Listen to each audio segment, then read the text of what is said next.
This happened to me around late February, early March. My parents are no longer together, and unfortunately, my sister Emily lives with my dad while I stay with my mom. It's a very difficult situation, and I'm pretty sure a few people in the audience have gone through something similar. At the risk of sounding sappy, I cherish the time I do have with my sister. On the night in question, we were at Dad's house. He was asleep, and we were bored, so we decided to go outside and meet some friends at the local park. It was around 11 p.m. The park was located next to a massive forest. Not many children played there after dark for that reason. I remember when Emily and I were kids, my grandfather took us here and would tell us stories. I remember him telling us about these things called Skinwalkers, which are shape-shifting creatures from Native American folklore. I once saw one while I was in the Army. We were on a training exercise in the desert. One night I was selected for guard duty, and I had to watch over the campsite while the rest of my platoon slept in their tents. During my patrol, I heard a rustling sound. I thought maybe a coyote was snooping around, looking for food. I scanned the area with my flashlight, and I didn't see anything at first, and then heard somebody crying and yelling. It sounded like someone had seen their kid die or something. Since this was a training exercise, I had no sidearm. I was instructed to wake the sergeant if I heard anything suspicious, but I wanted to see what it was first. Maybe one of my brothers found out some terrible news earlier that day, or was having a mental breakdown and stepped outside of his tent before he lost it. I've seen that happen before.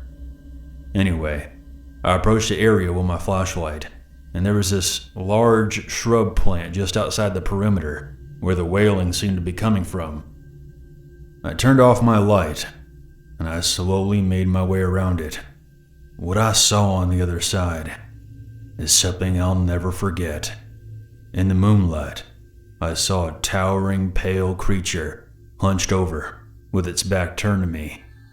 As soon as I saw it, I gasped, giving away my position, and it slowly turned its head toward me. Its eyes had a haunting glow to them. I slowly backed away and immediately ran towards my sergeant's tent, waking him up to tell him that someone was outside our camp. Sarge and I combed through the area for about an hour and checked all the tents, but there were no signs of the creature. Of course, I described it to him as a person because I didn't want to be reprimanded, but I know what I saw in the moonlight. It was something inhuman. Fast forward back to the present. For some reason, I was thinking about my grandfather's story as we made our way up the hill to get to the park. Hey, do you think that thing that Grandpa saw all those years ago is real? I don't know, maybe, but I think he was in like Texas or something when that happened. Whatever he saw was far away from here. Don't be such a wimp. Emily playfully shoved me, but it was a bit too hard, and I ended up on the ground. When I got back up, I looked over to the tree line, which was about 20 yards away.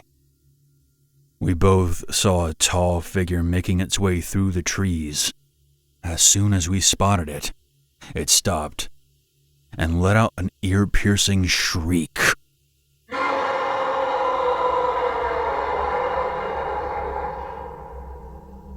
We screamed and ran as fast as we could back to Dad's house.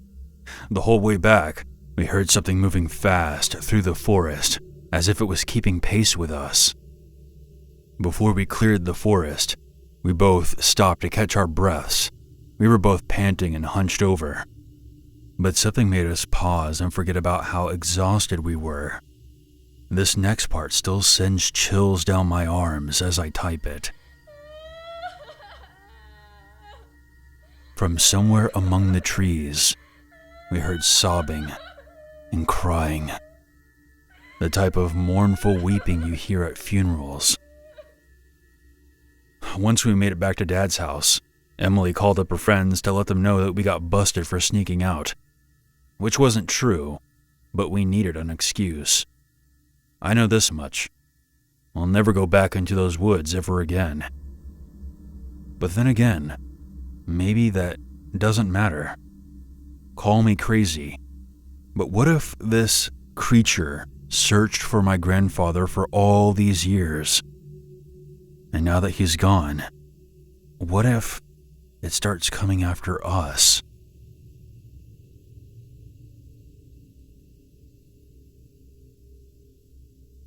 This story goes way back.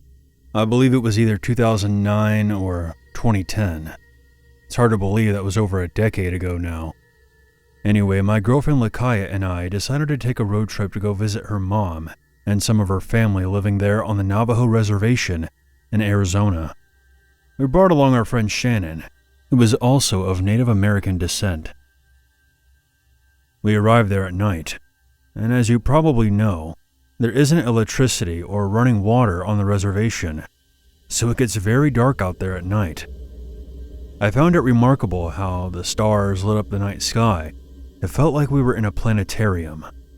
Even now, I can remember how picturesque it was. I suppose that nature had to give us something beautiful before it unleashed one of its abnormalities upon us. Shannon wanted to go visit her friend named Lucy, who lived on this reservation, and we decided to tag along. We soon arrived at Lucy's hogan and went inside. Inside, the floor was earthen, lit only by the dim glow of kerosene lanterns. It was truly a different way of life out here, and up to that point, I had never been inside a traditional Navajo hogan. This was all new and interesting to me. After a while, Lakaya inquired about using the restroom. "You're welcome to use the outhouse around back, but please be careful. There have been some sightings of mountain lions recently. You there. Here." Lucy handed me a .357 revolver with some rounds to load it with. "You should accompany her, just to be safe." I was enthralled, and I was no stranger to pistols. I loaded the cylinder and closed it before we headed out. The starlight illuminated a gravel path leading to the outhouse. I was on high alert, fully expecting a mountain lion to come ripping around the corner at any second, so I was paying extra attention to my surroundings. I couldn't help but notice that things were quiet. Too quiet. This is typically indicative of the presence of a large predator. I gripped the revolver tightly in my hand. Suddenly, I saw something moving through the brush, but it was so dark that I couldn't tell if it was just my eyes playing tricks on me. The last thing I wanted to do was blow away someone's dog on a Native American reservation. Another thing I noticed was a distinct odor in the air. It smelled like someone had emptied out a year's worth of bedpans and let it saturate in the hot sun. It's a good thing I have a strong stomach, because that stench would have put the average man on his ass. Lakaya didn't seem to mind at all, though. She finished up inside, and we started heading back, when something darted out of the brush. I raised the revolver, but I didn't shoot. I didn't get a good look at it, but it ran off quickly. As I stated before, I was a bit apprehensive about carrying a firearm on Navajo land. I didn't want to shoot anything or anyone by accident, other than an attacking mountain lion. We returned to the hogan, and I unloaded the revolver and returned it to Lucy. Lucy had her kids there, and it was a rather small living space. She made us feel welcomed, but I got the sense that she didn't want us staying there too long. No sweat, we still had to go visit Shannon's mom. I should mention that Shannon's mom is a Hopi and lives in a separate area of the reservation. To make a long story short, there is no love lost between the Hopi and the Navajo tribes. Getting around the reservation can be problematic if you're unfamiliar with the area, and directions from the locals could be convoluted. "Well, you make a right at the old red tire, and when you get to the fork in the road, you take a left." Unfortunately, the Navajo Nation is 27,000 square miles of dirt roads. It's easy to get lost out there. And there's enough shrubbery to make it impossible to see in any direction.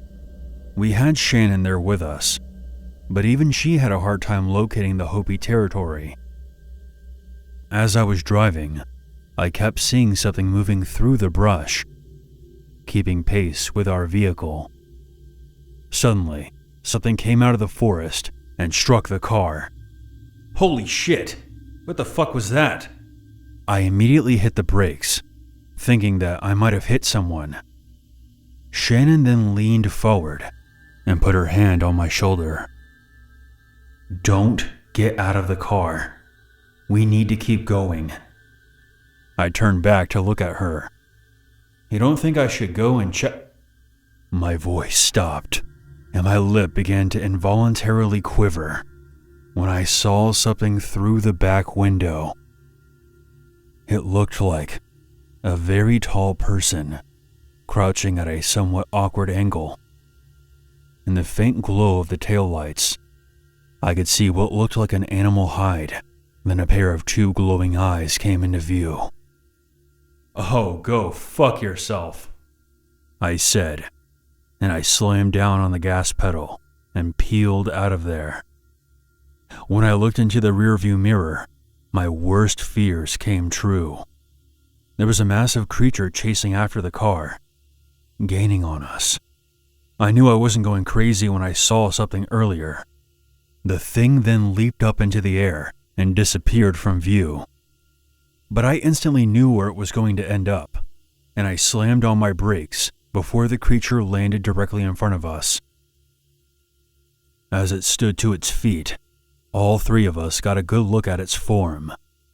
It appeared to be a cross between a mountain lion and a human. Its bottom half resembled a pair of human legs, surmounted by a muscular torso that bore black and red markings. Its animalistic face leered at us with a pair of ethereal white eyes, bearing a row of sharp canines. It was almost grinning, if that makes sense. Get us the fuck out of here, Shannon screamed, as I threw the car into reverse, almost swerving off the road, before quickly maneuvering the vehicle to face the opposite direction. A little trick I learned during my park ranger training. It's good to know if we need to back out of somewhere quickly. As we flew back down the road, I kept looking in the rearview mirror to see if the thing was still following us. But there was nothing, which was almost as unnerving. We finally got back to the highway that led to Tuba City. I think we lost it, I said as I took a left onto the road. But to my absolute horror, I saw that thing running through the forest alongside us. Now that we were back on paved road, albeit one that was full of potholes and rocks, I was able to pick up enough speed to outrun the creature.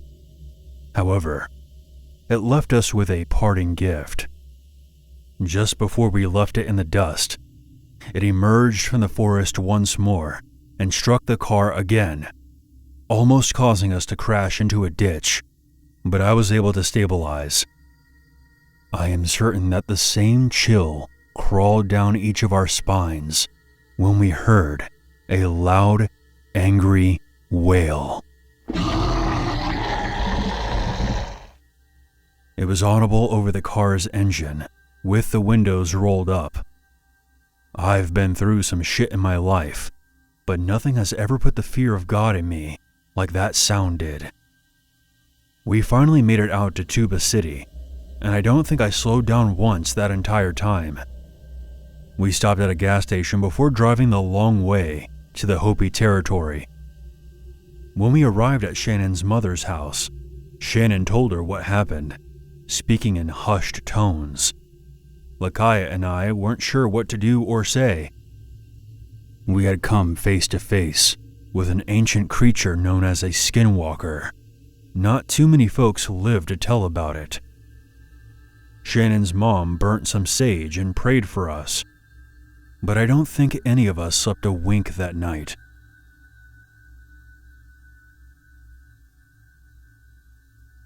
Thank you for watching. If you have a story that you would like to share on this channel, please send it to my email, unit522stories@outlook.com. If you haven't already, hit that subscribe button when notifications turned on. You can further support my channel by visiting the merch store. A link for that is in the description. You'll be hearing from me soon. Until next time, I'm your Uncle Unit. And as always, never forget.